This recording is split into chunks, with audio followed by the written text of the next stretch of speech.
الله وبركاته.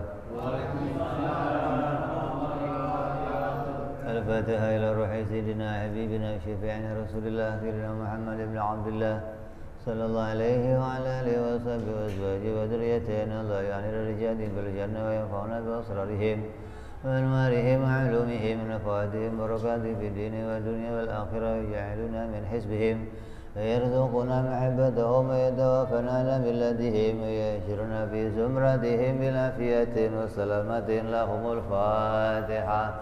أعوذ بالله من الشيطان الرجيم. بسم الله الرحمن الرحيم. الحمد لله رب العالمين الرحمن الرحيم مالك يوم الدين. إياك نعبد وإياك نستعين اهدنا الصراط المستقيم صراط الذين أنعمت عليهم غير المغضوب عليهم ولا الضالين آمين. بسم الله الرحمن الرحيم. نويت تعلم وتعليم وتذكر وتذكير والنفع والانتفاع والإفادة والاستفادة والحث على التمسك بكتاب الله وسنة رسول الله صلى الله عليه وسلم ودعاء إلى الهدى والدلالة على الخير ابتغاء مرضاته وقربه وثوابه وحسن الخاتمة مع اللطف والعافية وصلاح العاقبة. بسم الله الرحمن الرحيم. الحمد لله رب العالمين وبه نستعين على أمور الدنيا والدين.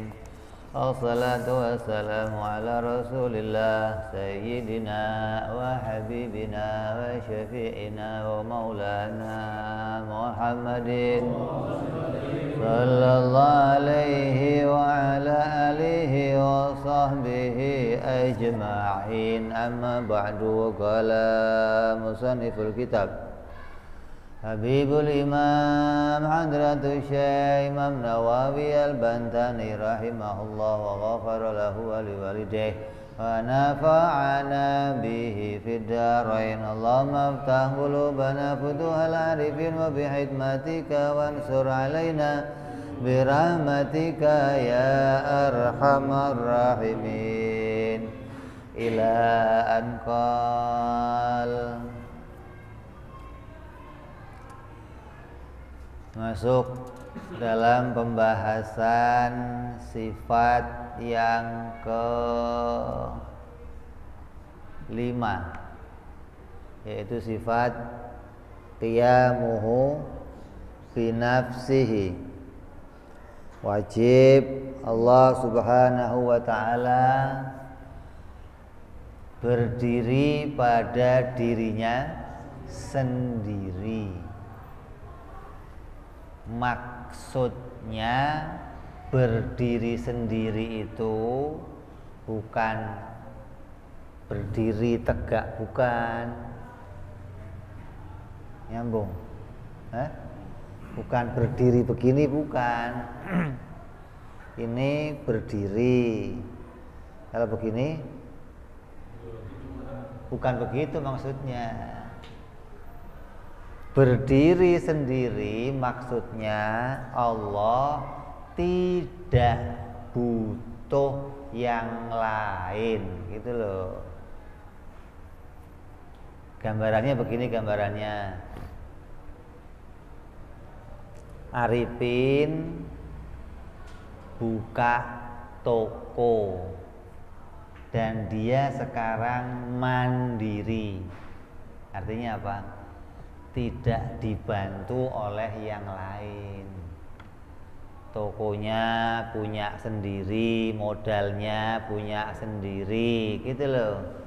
Nah, kalau dia masih kongsi, masih ada yang bantuin, berarti enggak berdiri sendiri. Jadi Allah wajib berdiri sendiri, maksudnya Allah itu tidak membutuhkan segala sesuatu. Allah tidak butuh yang lain. Itu pengertian dari qiyamuhu binafsih.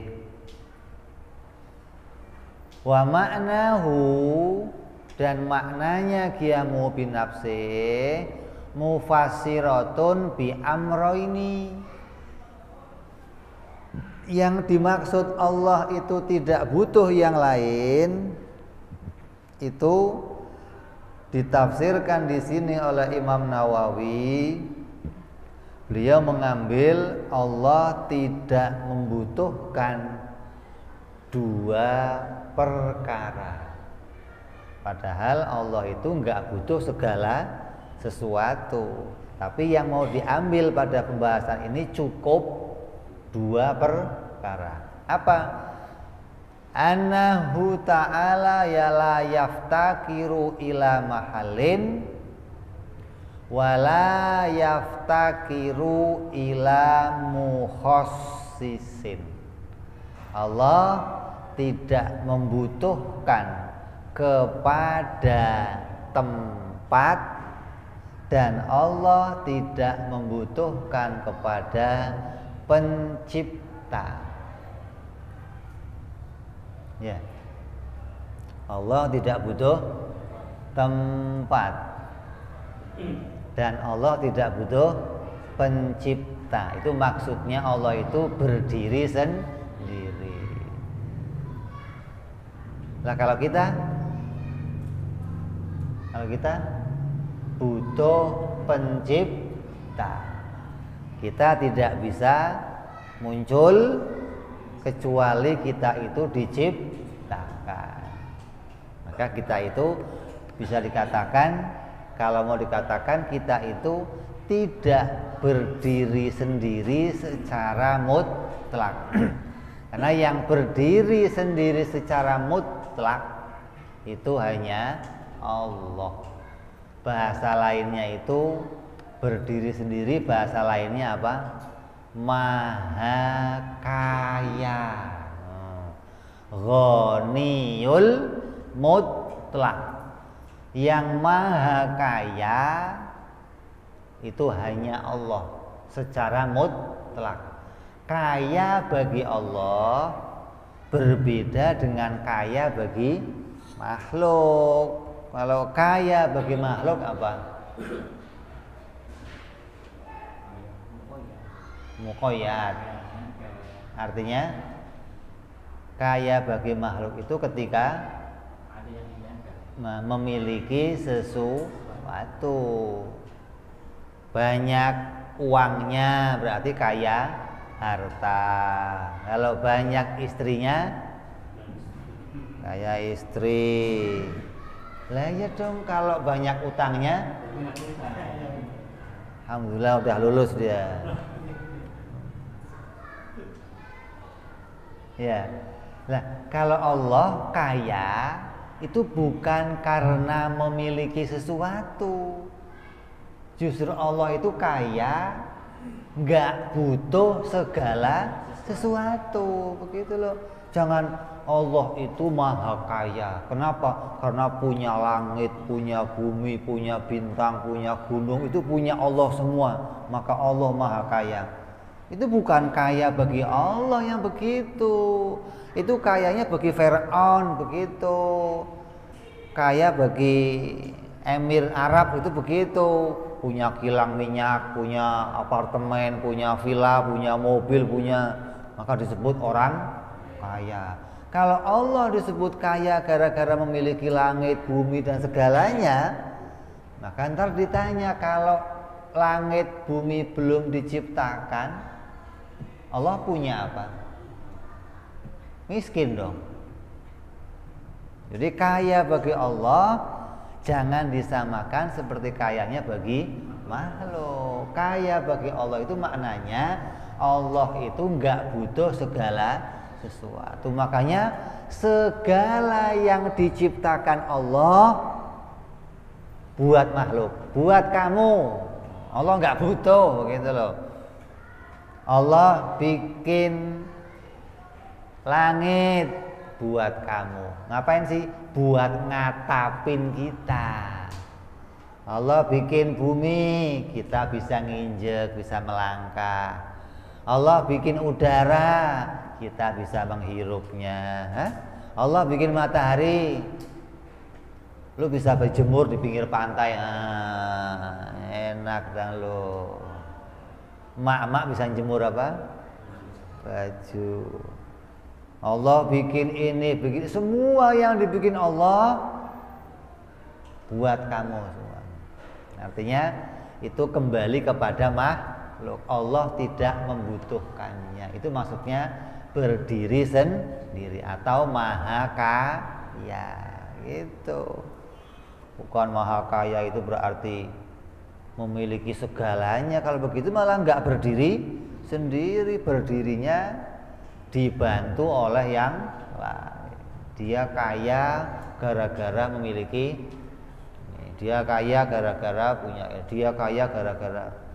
Tapi Allah disebut maha kaya itu karena Allah tidak membutuhkan segala sesuatu. Nah, dalam pembahasan ini akan kita bahas cukup dua. Yang pertama tidak butuh pada tempat, yang kedua tidak butuh pada pencipta.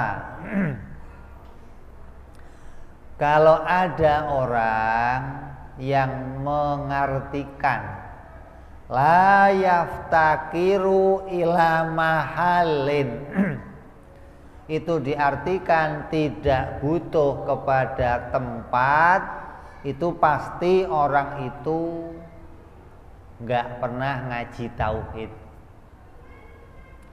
Dia menerjemahkan kitab tauhid hanya pakai kamus alih bahasa Arab. Mahal kalau diartikan bahasa Arab, diterjemahkan artinya apa? Tempat. Mahal itu artinya tempat kalau pakai bahasa kamus. Tapi dalam ilmu tauhid, mahal di situ artinya adalah zat.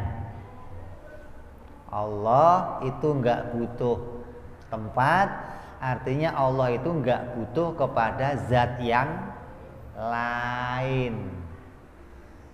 Allah tidak butuh kepada wujud yang lain. Kenapa? Karena Allah itu sendiri wujud. Masa sesuatu yang wujud butuh pada wujud yang lain? Enggak butuh. Kayak gini, meja ini ada enggak? Meja ini ada enggak? Ada. Meja ini butuh sama meja ini enggak? Butuh enggak? Kenapa enggak butuh? Karena sama-sama ada. Meja ini ada, meja ini ya enggak butuh. Meja ini butuh enggak sama tembok? Ya enggak butuh. Meja ini butuh enggak sama lemeknya? Ya enggak butuh. Kenapa enggak butuh? Karena sama-sama ada. Dia ada, tembok ada, maka sama-sama ada yang enggak butuh. Nah, Allah ya begitu, Allah itu ada, maka Allah nggak butuh kepada adanya yang lain. Kenapa? Karena dia sendiri sudah ada. Saya ada, maka saya nggak butuh dengan adanya yang lain ini. Artinya apa? Kalau yang lain ini semua hilang, saya nggak ikut hilang. Nggak terpengaruh adanya saya dengan adanya kamu, gitu loh. Pamannya ada teroris datang ngebom, kamu mati semua, saya ya nggak ikut mati, lo aja yang mati maksudnya. Artinya nggak ada hubungannya, karena kamu ada, saya ada, sama-sama zat, maka dia tidak saling membutuhkan. Lah, yang membutuhkan zat itu siapa? Yang membutuhkan wujud itu siapa? Sifat. Contohnya apa? Contohnya putih. Putih ini butuh sama kertas. Kalau kertas ini dibakar, putihnya kemana? Nah, berarti putih ini terpengaruh dengan adanya si kertas. Maka putih ini butuh pada kertas. Kalau kertas ini hilang, putihnya juga hilang. Maka yang membutuhkan kepada zat itu namanya apa? Sifat. Nah, di sini ulama menetapkan Allah itu tidak membutuhkan zat yang lain. Itu mau bicara Allah itu adalah zat dan Allah itu bukan sifat. Jangan sampai kamu mengimani kalau Allah itu seperti sifat. Emangnya ada orang yang mengimani Allah itu kayak sifat? Ada. Siapa? Orang Nasrani itu menganggap Tuhan itu seperti sifat. Kadang nempel pada Isa, kadang nempel pada Maryam, kadang nempel pada Roh Kudus. Berarti Allah itu masih belum jelas ini keberadaannya di mana. Apa pada Isa, apa pada Maryam, apa pada Roh Kudus. Ini enggak jelas, ini kayak putih. Putih ini bisa di kertas, bisa di peci, bisa di tembok, bisa kemana aja putih ini. Maka Allah itu bukan seperti putih. Kalau Allah seperti putih atau seperti sifat, berarti dia tidak berdiri sendiri, tapi dia membutuhkan kepada yang lain.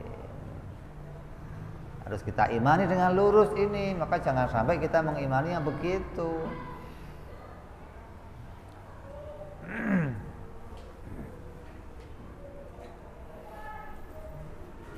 Al-awwalu annahu ta'ala la yaftakiru ila mahalin yaqumu bihi, wa tsani annahu ta'ala la yahtaju ila mukhassisin ay mujidin.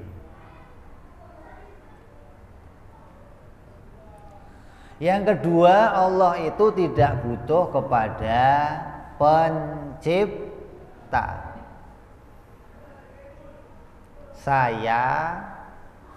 Kita ini ada. Berarti kita itu dalam sebutan ada itu keadaannya sama dengan sebutan ada pada Allah. Allah ada, Allah zat kita. Berarti kita ini juga nggak butuh sama yang lain.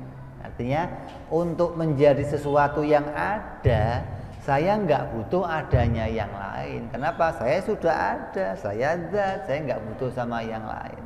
Bedanya apa? Oh, kalau adanya saya butuh diciptakan, gitu doang. Kalau adanya Allah tidak butuh diciptakan. Maka ditafsirkan dengan dua penafsiran.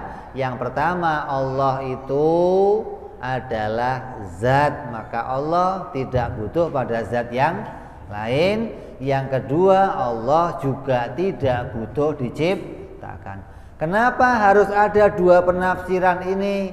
Oh, diambil dua penafsiran ini agar tidak menjadi pemahaman bahwa keadaan Allah sama dengan keadaan makhluk. Kalau Allah itu berdiri sendiri, maka kita makhluk juga berdiri sendiri.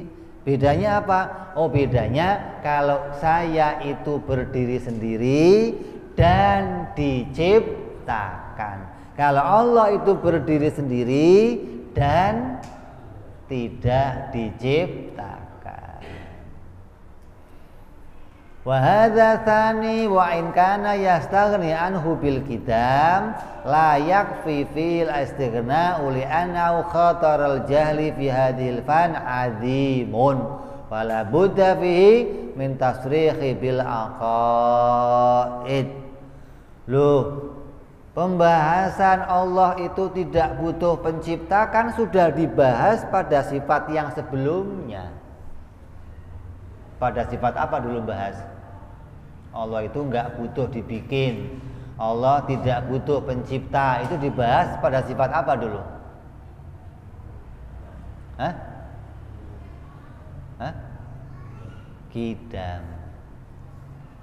Pada sifat qidam sudah dibahas Allah itu tidak berawal. Kalau enggak berawal berarti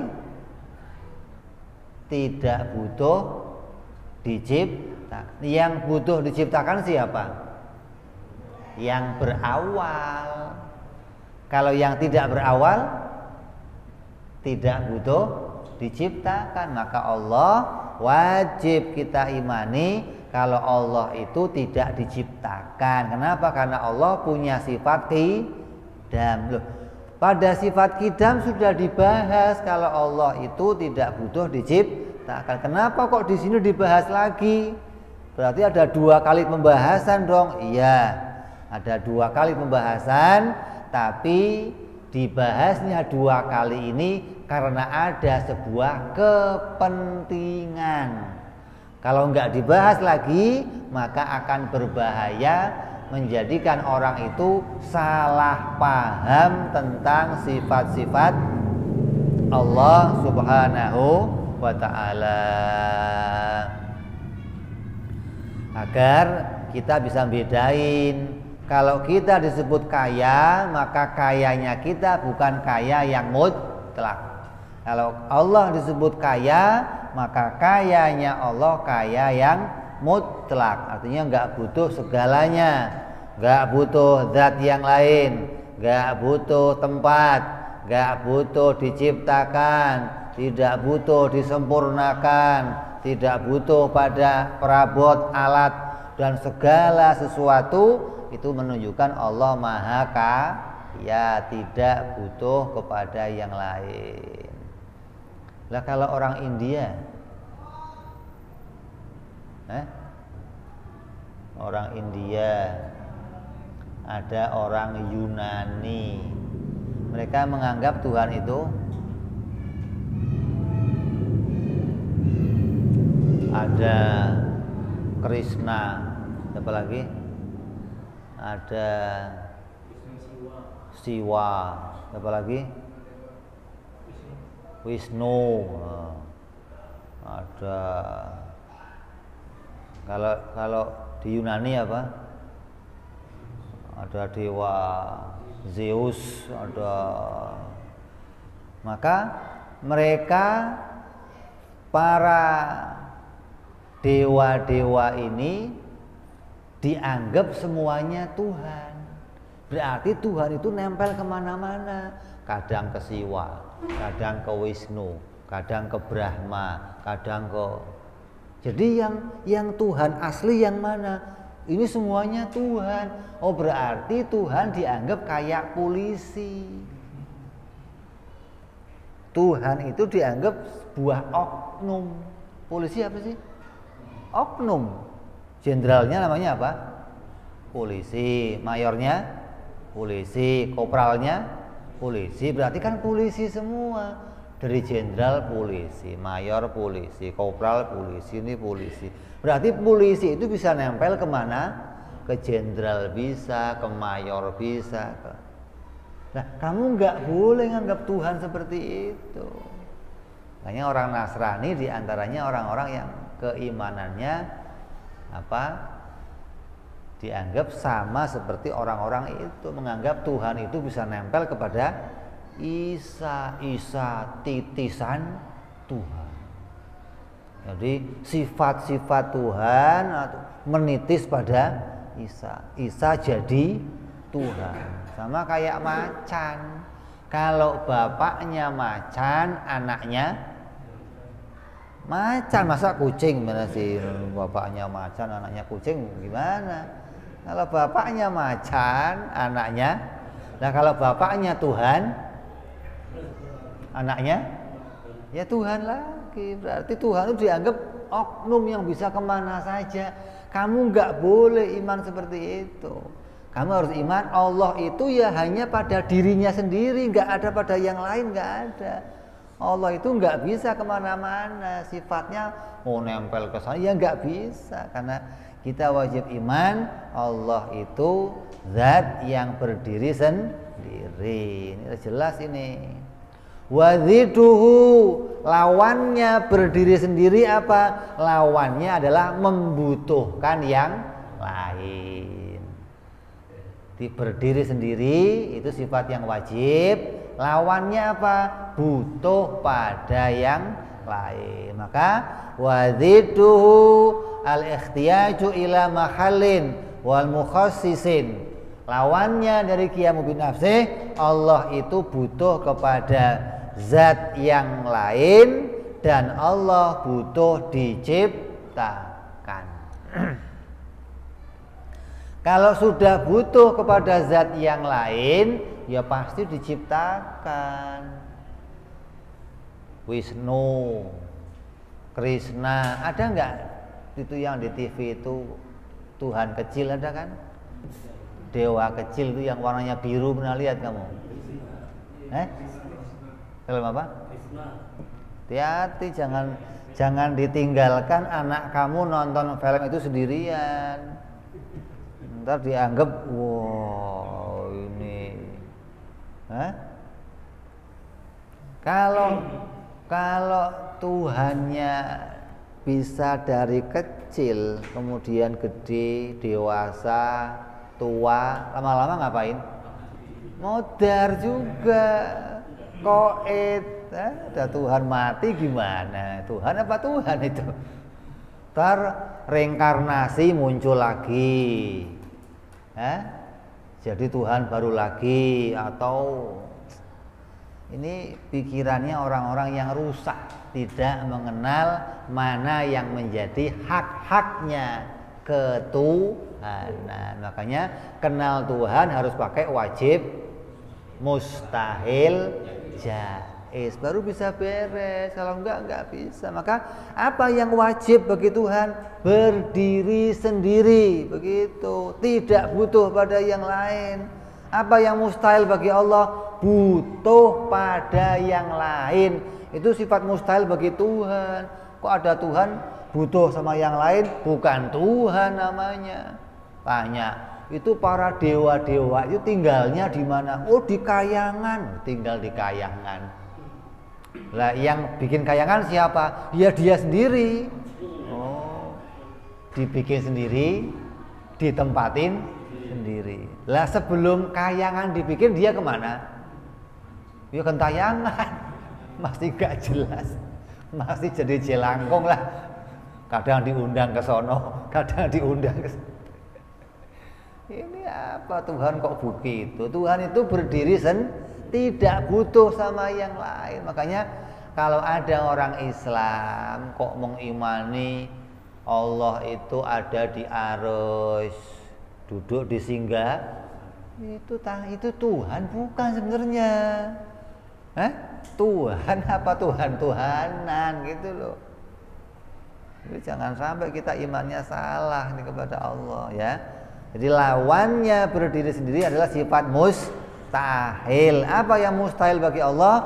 Mustahil bagi Allah, mustahil bagi Tuhan itu butuh kepada zat yang lain dan mustahil diciptakan. Terus bicara wadalilu, apa dalilnya? Apa buktinya kalau Allah itu berdiri sendiri? Buktinya adalah menggunakan kias. Kias itu pengandaian.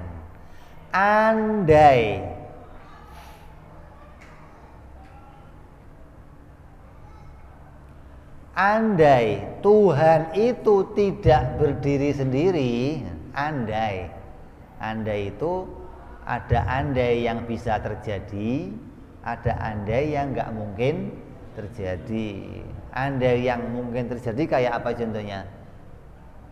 Andai Arifin jadi gubernur. Mungkin nggak? Mungkin aja. Tukang fotokopi jadi, tukang mebel jadi presiden aja mungkin kok. Ente protes gimana sih? Mebel itu ngesek-ngesek itu jadi mungkin. Masa ente nggak mungkin jadi? Ada yang nggak mungkin. Andai Arifin jadi nabi lagi setelah Nabi Muhammad mungkin? Nggak mungkin. Kalau sebelum ditutup sama Nabi Muhammad mungkin. Nabi Musa minta, ya Allah, ini Harun ya Allah, adik saya tolong diangkat jadi nabi ya Allah. Diangkat jadi nabi. Tapi setelah ditutup Nabi Muhammad, tidak akan mungkin ada nabi lagi. Jadi mungkin itu kias itu, andai itu ada andai yang mungkin terjadi, ada andai yang nggak mungkin. Nah ini kita membicara pakainya andai, tapi andai yang tidak mungkin. Andai Tuhan itu tidak berdiri sendiri, berarti ada dua kemungkinan. Bisa jadi dia itu adalah sifat. Karena yang nggak berdiri sendiri maka namanya sifat. Yang berdiri sendiri namanya zat. Kalau Allah tidak berdiri sendiri berarti dia disebut namanya sifat. Li'anahu la yahtaju ila mahalin yakumu bihi illa sifatan. Karena sungguhnya tidak ada yang membutuhkan kepada zat yang lain kecuali namanya adalah sifat. Idzat la tahtaju ila dzatin tagumu biha. Yang namanya zat pasti nggak butuh pada zat yang lain. Meja ini zat, maka meja ini nggak butuh meja yang lain. Kenapa? Wong sama-sama meja, ngapain saling butuh? Hah? Tembok ini nggak butuh tembok yang lain. Kenapa? Wong sama-sama tembok. Wa kaunuhu sifatan muhalun. Tapi andai Allah itu kok diimani dia itu sifat, maka mustahil. Ini mau menolak semua pahamnya orang di dunia. Coba kamu nggak paham ini, kamu bisa terpengaruh seperti pahamnya orang Nasrani, orang Yahudi, orang Konghucu, orang Yahudi, orang India, orang Yunani, akan terpengaruh kamu. Tapi kalau kamu paham ini, semua paham itu akan tertolak. Oh, saya nggak seperti mereka semuanya. Allah bukan sifat, maka Allah tidak mungkin berdiri pada zat yang lain. Allah hanya pada zatnya sendiri. Laukana sifatan lam yatasif bisifatil ma'ani wala makna wiyah. Emangnya kenapa sih kalau Allah itu sifat kok mustahil? Oh, kalau Allah itu sifat jadinya mustahil. Yang namanya Tuhan itu harus mempunyai sifat. Tuhan itu harus berkuasa. Apalagi? Harus berkehendak. Apalagi? Melihat, harus berilmu, harus mendengar. Ini sifat yang harus pada Tuhan. Nah, kalau Tuhannya itu sendiri adalah sifat, nah, bagaimana ada sifat bisa disifatin? Putih ini derajatnya apa? Zat apa sifat? Sifat. Maka putih ini bergantung pada zat. Zatnya putih ini apa? Kertas. Maka putih bergantung pada kertas. Berarti putih nggak bisa berdiri sendiri. Dia selalu numpang. Dia selalu nempel. Dia selalu bergantung kepada zat yang, mau zatnya peci, mau zatnya kertas, mau zatnya tembok. Nah, berarti putih ini tidak bisa memiliki sifat. Coba, bisa enggak putih itu disifati hitam? Oh, putih yang hitam bisa enggak? Hah? Kalau kertas yang putih bisa, kertas yang hitam bisa, kertas yang biru bisa, kertas yang hijau. Kalau kertas yang hijau kamu tahu, kertas yang merah kamu tahu, yang gambarnya apa itu? Kenal? Kertas yang biru kamu tahu? Tapi kalau putih yang biru ada enggak? Berarti putih itu enggak bisa punya sifat. Maka tidak mungkin kalau Tuhan itu adalah sifat. Kenapa? Karena Tuhan itu harus mempunyai sifat. Kalau dia sendiri adalah sifat, maka dia tidak bisa punya sifat. Maka kita tolak. Semua yang mengimani Tuhan sifat kita tolak, nggak mungkin. Karena yang namanya sifat tidak mungkin mempunyai sifat lagi. Gambaran gimana? Sifat itu bergantung pada yang lain. Kalau dia sudah bergantung pada yang lain, bagaimana dia mau digantungi? Wong dianya aja bergantung sama yang lain. Beda sama zat. Kalau zat itu berdiri maka kalau ada yang lain mau bergantung pada dia, bisa. Kertas berdiri sendiri. Umpama ditempelin putih, bisa. Ditempelin hitam, bisa. Ditempelin hijau, bisa. Karena dia berdiri. Jadi kita tolak yang pertama, Allah tidak mungkin sifat. Kenapa? Karena Allah wajib mempunyai sifat. Sedangkan kalau Allah sifat, berarti Allah akan kehilangan sifat-sifat ketuhanan, dan ini mustahil. Wa hiya wajibatun qiyamu bi ta'ala li adillati ala dzalika wa adamu ittisafi bidzalika batilun. Maka adanya Tuhan itu kehilangan sifat-sifat ketuhanan itu batal. Maka apabila tidak mungkin, fabatala ma adda ilaihi wa iftiqaru ila mahallin. Kalau ditolak tidak mungkin persifatan, berarti tertolak pula kalau Tuhan itu sifat. Maka enggak mungkin pemikirannya orang-orang ini menjadi pemikiran yang benar. Orang Kristen cara mikirnya enggak pakai wajib mustahil jaiz. Orang Yahudi enggak pakai wajib mustahil jaiz.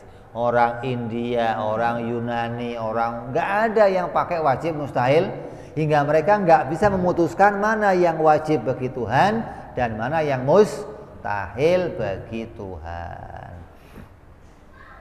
Wa idza batala iftiqaruhu ta'ala ila mahallin sabata istighna'uhu anhu wal matlub. Maka apabila dengan pengkiasan ini, pendalilan ini telah diputuskan Allah itu tidak mungkin adalah sifat, maka diputuskan kalau begitu Allah adalah zat yang berdiri sendiri, tidak butuh kepada yang lain. Dalil yang pertama, kan tadi ada dua macam penafsiran. Tuhan berdiri sendiri, dia adalah apa? Tidak butuh pada zat. Yang kedua, tidak butuh pada pencipta. Terus dalil yang kedua, walau ihtaja ila mukhassisin, andai atau apabila Allah itu butuh pencipta, ay mujidin yujiduhu lakana hadisan. Kalau Allah itu butuh pencipta, maka berarti Allah itu barang baru. Yang butuh pencipta siapa? makhluk. Yang butuh pencipta siapa? Hawadis. Kalau Allah itu diciptakan berarti Allah itu hawadis. Li'annahu la yahtaju ila dalika ilal hadis. Karena enggak ada yang butuh diciptakan kecuali perkara yang baru. Idil qadim, sesuatu yang qadim, la yahtaju lahu. Qadim itu pasti tidak butuh diciptakan. Wa kaunu hadisan muhalun, maka sedangkan adanya Allah itu menjadi sesuatu yang baru, ini mustahil. Kenapa? Li'annahu qad sabaqa, karena sungguhnya sebelum pembahasan ini sudah kita bahas sebelumnya, wujubu wujudihi, Allah itu wajib wujudnya, wajib qidamnya, wajib baqoknya, zatan wa sifatan, baik zatnya Allah maupun sifatnya Allah. Zatnya wajib wujud, zatnya wajib qidam, zatnya juga wajib baqo. Maka kalau begitu Allah itu mustahil butuh kepada yang menciptakannya. Ini dalil yang menunjukkan bahwa Allah berdiri sendiri. Ditafsirkan dengan dua macam penafsiran. Tafsiran yang pertama, tidak butuh pencipta, tidak butuh tempat, artinya zat yang lain. Tafsiran yang kedua, tidak butuh kepada pencipta. Kalau ditanya umpamanya, kamu ada, kamu zat bukan? Zat. Allah zat. Kamu butuh enggak sama zatnya Allah? Butuh enggak?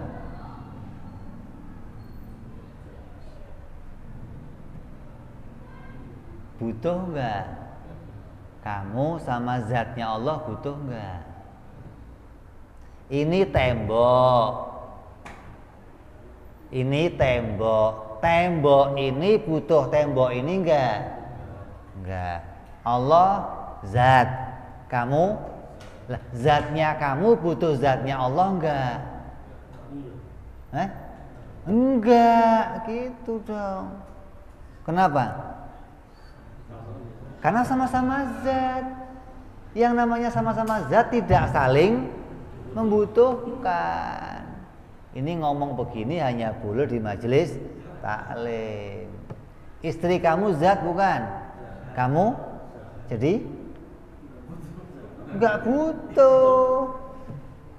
Jadi kamu pulang nanti, mulai sekarang saya enggak butuh.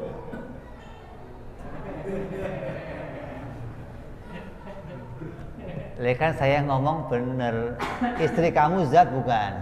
Zat kamu jadi enggak butuh. Baju kamu zat bukan? Zat. Kamu butuh enggak? Ngapain pakai baju lo kalau begitu?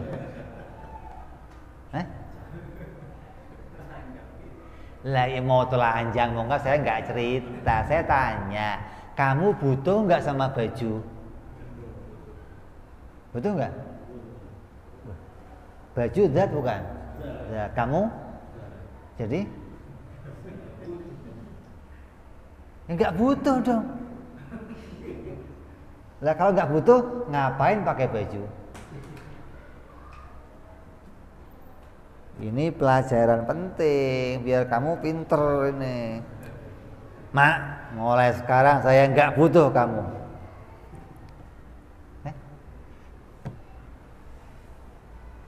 Lah kalau saya enggak butuh baju, ngapain pakai baju? Apa yang kita butuhkan dari baju apa?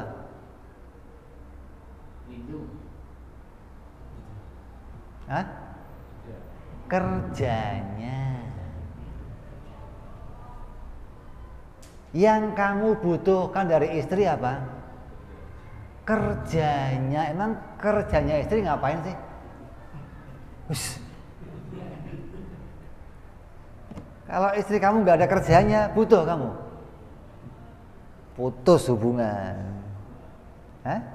Gara-gara ada kerjanya maka kamu butuh pada, bukan kepada. Maka kita butuh kepada Allah juga begitu, butuh diciptakan. Menciptakan nih apanya nih? Kerjanya Allah. Menghidupkan, mematikan, mensejahterakan, melindungi, mengayomi. Ngapain ini? Kerjanya. Maka kita butuh kepada Allah, butuh apa? Butuh diciptakan, butuh kepada af'alnya, butuh kepada diciptakan penciptaannya, bukan butuh kepada zatnya. Yang butuh pada zatnya Allah siapa? Sifatnya. Yang butuh kepada zatnya meja siapa? Sifatnya meja. Yang butuh kepada zatnya tembok siapa? Sifatnya tembok. Begitu dong. Masa kamu zat butuh sama zat gimana? Jadi ini mau memisahkan bahwa andai ada yang mengatakan bahwa kita ini semua butuh kepada Allah, itu maknanya butuh kepada af'alnya, butuh kepada ketuhanannya, butuh pada perbuatannya. Apa? Butuh diciptakan, dijadikan orang mukmin, dijadikan orang selamat, dijadikan orang yang aman di dunia, sejahtera, sampai dijadikan masuk surganya Allah Subhanahu wa ta'ala. Tapi nggak usah kamu praktekin di rumah, pakai mau ngetes segala.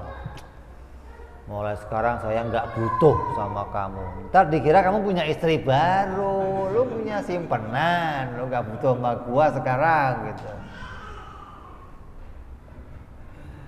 Artinya nggak butuh itu maknanya sama-sama apa? Zat.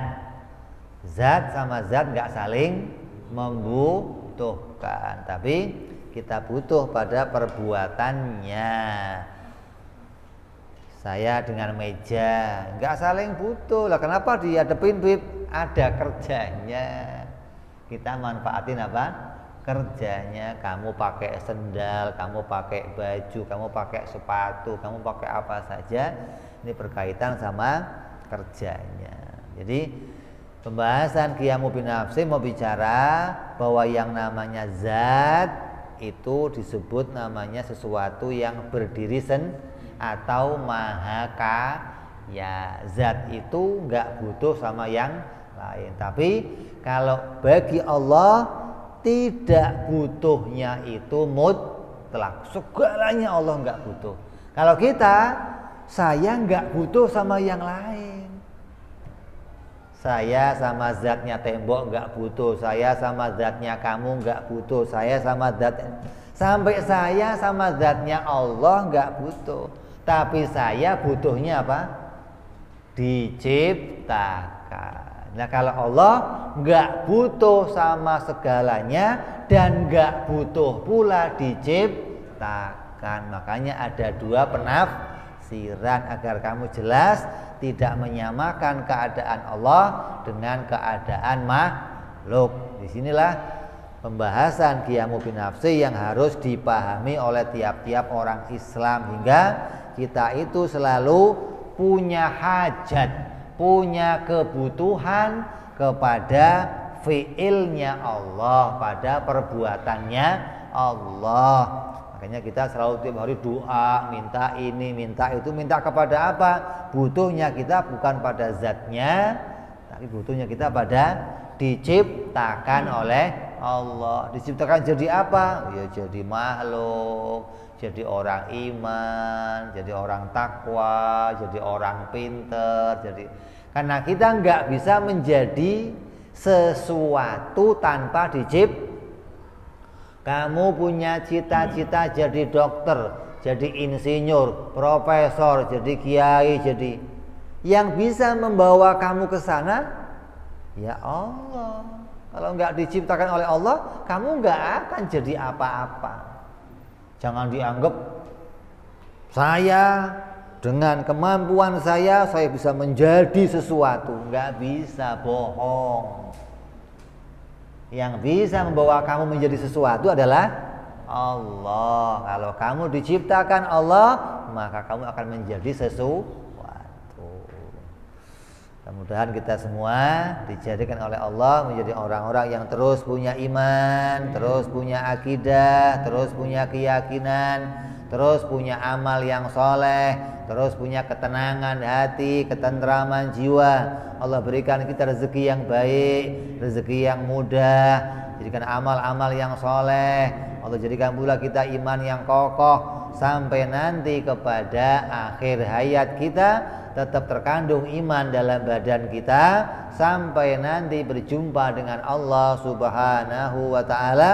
Kita menghadap Allah dengan keimanan yang ada pada diri kita, insya Allah. Amin ya rabbal alamin. Ini saja, kita akan sambung yang akan datang bicara sifat yang berikutnya, yaitu sifat wahdaniyah, insya Allah. Wallahu a'lam bisawab. Wa ila hadratin nabi. Al-Fatihah. A'udzu billahi minasyaitonir rajim. Bismillahirrahmanirrahim. Alhamdulillahi rabbil alamin arrahmanir rahim maliki yaumiddin. Iyyaka na'budu wa iyyaka nasta'in ihdinas siratal mustaqim siratal ladzina an'amta 'alaihim ghairil maghdubi 'alaihim waladdallin. Amin. Ya Rabbana i'tarafna bi anana i'tarafna asrafna la ashrafna fatub tauba tawsili kulli hauba Astolana aurati wa amini rawati wa gufirli walidina Rabbi wa mauludina wal ali wal ihwani wa zairil hillani wa kulli dhi mahabba au jiratin au suhbah wal muslimina ajma'in rabbi fadlan wa judan manna la biktisabi minna bil mustafa rasulina dhabi kulli suli salla wa salam rabbi alayya andal habbi wa alihi wa sahbi dada thasi suhbi walhamdu lillahi bil badi wa tanahi subhana rabbika rabbil izzati amma yasifun salamun alal mursalin walhamdulillahi rabbil alamin. Assalamualaikum warahmatullahi wabarakatuh.